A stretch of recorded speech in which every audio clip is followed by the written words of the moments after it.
આજની ફેસ્ટિવ સિઝનમાં એક ઇમ્પોર્ટન્ટ ઇન્ફોર્મેશન.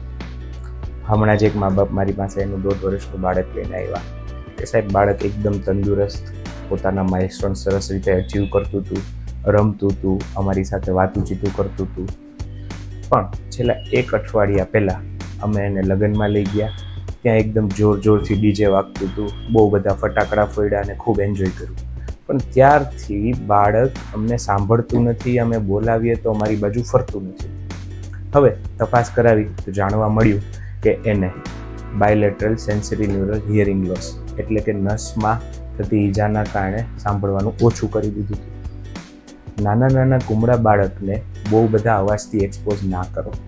ક્યારેક તમે બાળકને ગાડીમાં લઈ જતા હોય અને જોરથી મ્યુઝિક વગાડતા હોય અને બાળક ઉલટી કરવા માંડે, નોઝિયા કરવા માંડે, કારણ કે બાળકનું બ્રેઇન ઇમેચ્યોર હોય છે, એ આટલા બધા અવાજને સહન નથી કરી શકતું. 3 મહિનાથી 6 મહિના સુધીના બાળકને 65 ડેસિબલથી ઓછા અવાજ સાથે જ એક્સપોઝ કરવું.